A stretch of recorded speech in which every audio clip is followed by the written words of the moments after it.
Well, we're very lucky here. We've got some great tits nesting in this nest box. There's a pair, obviously with young.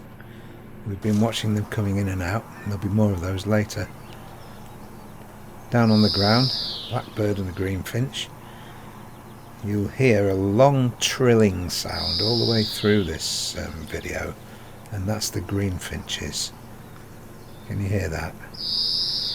That's they say it's a beautiful song, but if I got one in a cage and it did that all the time, I'd let it go. I'd let it go anyway. They shouldn't be in cages. That was a Victorian thing. Off you go then. And back here, I've slowed this down to a quarter speed so you can see. Now what's he got there? It's either a dragonfly or a damselfly, and I'm not quite sure. We'll have a look, have a closer look, just to see. Let's zoom in just a little bit more on that. Dragonflies are thicker in the body, so it could be one of those. And here's Jenny Wren. She's quite a frequent visitor, the wren. Very big song for a tiny body, and they can live up to 5 years as well. A tough little bird. You see them scurrying about in the undergrowth. Look at the bright eye. Come back soon, Jenny Wren. There's a young greenfinch again. This is Elvis. Look at his lip.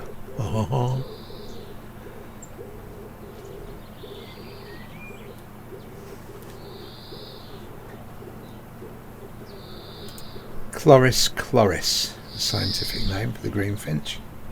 They used to be hunted for their meat and their feathers. They don't do it now, they're protected. And here's the male sparrow again. These sparrows, they're everywhere. They're on every continent except Antarctica. And apparently there's about 50 species of them. These are house sparrows.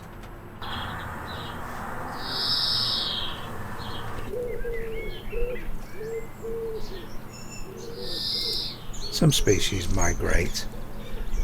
I'm not so sure about the house sparrow, but some of them will fly hundreds of miles. They're being kept as pets. The Romans used to keep them as pets.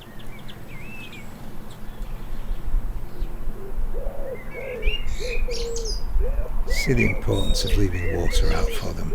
There's a female sparrow, female house sparrow here. It's alright putting food out, but if they can't get to water, they're in trouble.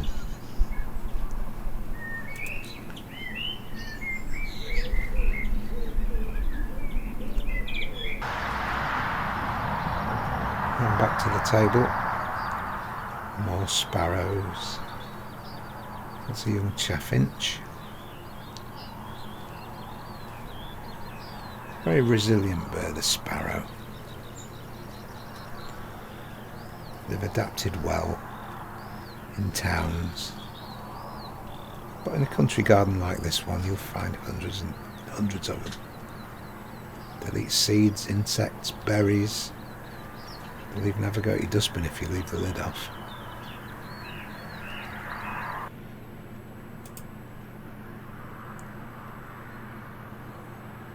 Shakespeare liked both chaffinches and sparrows.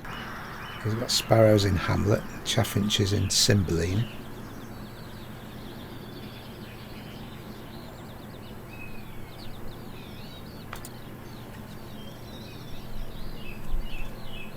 The most indifferent mark of what's most heavy. That's Hamlet comparing himself to a sparrow, saying he's weak and insignificant. Now look at this, you could watch this all day long. There are 3 different species there, sparrow, greenfinch, chaffinch. Very sociable. Although I think the sparrow's a bit shorter tempered than he's given credit for, or debit.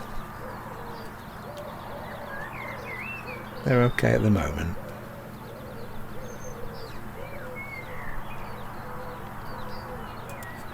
T.S. Eliot in The Wasteland, he's got a flock of sparrows.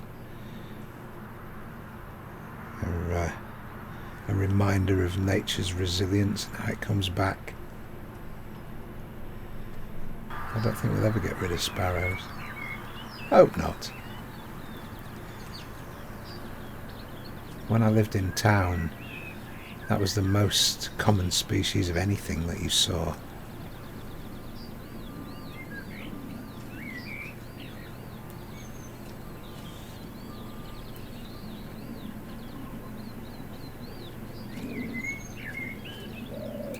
Greenfinches there, they're all over the world of art. Hieronymus Bosch and his Garden of Earthly Delights, if you've ever heard of that. He's got greenfinches in there. And so has Bruegel, Peter Bruegel the Elder. You'll find a greenfinch in the Parable of the Blind. Monet liked them. He's got them in the Bird's Nest, that painting.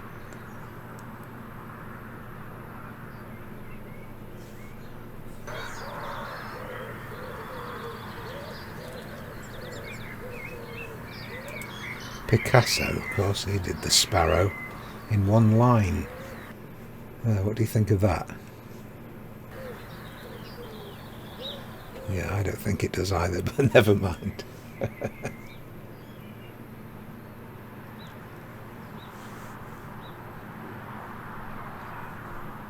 Oh, here we are. Back to the great tit. She's having a really good look before she sets off. Is it safe? And all that happened in the wink of an eye, in a split second. As I say, this is down to quarter speed. One goes, one comes back. And down into the depths again to feed those hungry mouths. And we're taking this one back to the shop for a refund. I don't think it was right.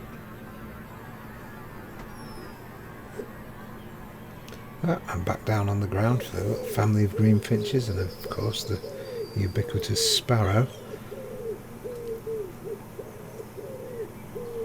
They don't seem to mind eating off the table or the ground.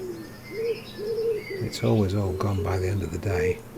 Sometimes I'm filling it twice a day at the moment.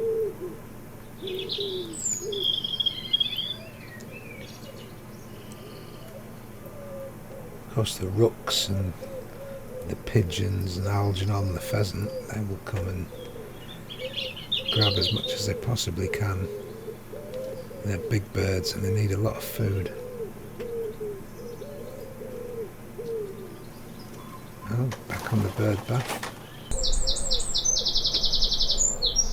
And here we are again with the greenfinch, Elvis.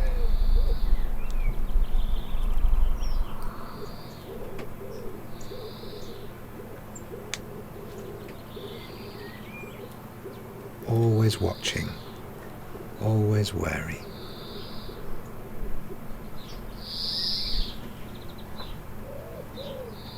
And always thirsty and hungry as well, it seems.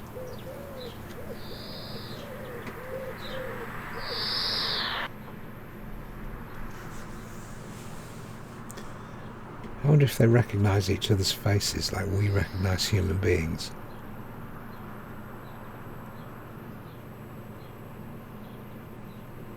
Oh, here we go. The wood pigeon. The reason that table is as wonky as it is simply the weight of these things landing at speed. They're not too messy. Some of the birds will deliberately spread it and sift through it and throw it on the ground. Blackbirds on a bird table will do that. And it doesn't matter around here because there's plenty of yellow hammers and different birds who will have a go. Oh, got a friend to join us for breakfast.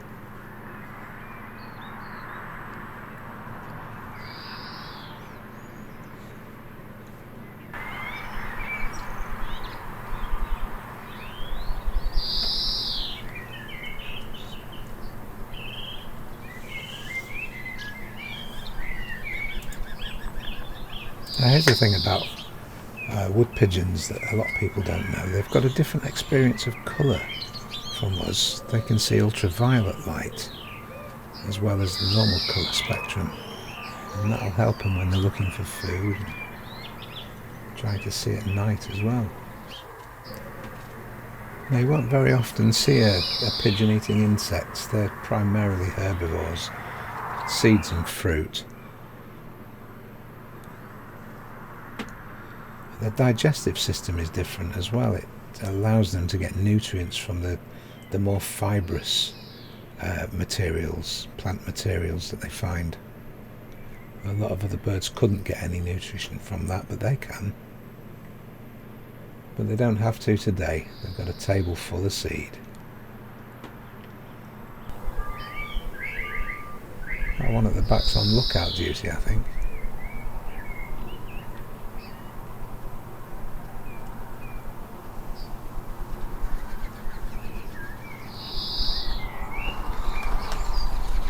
They're not sure. They'll be going in a minute.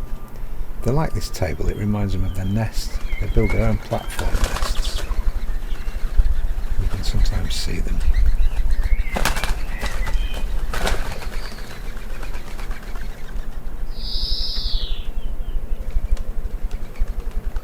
And we're almost there. We'll just say goodbye to this great tit. He's got something in his beak there. It looks like a caterpillar of some kind. He'll show you. Let's have a look then. That's it, thank you. And with that, we'll say goodbye for this time. Hope you've enjoyed. If you have, like, subscribe, or don't bother. And we'll see you next time when we're back again. Bye bye for now.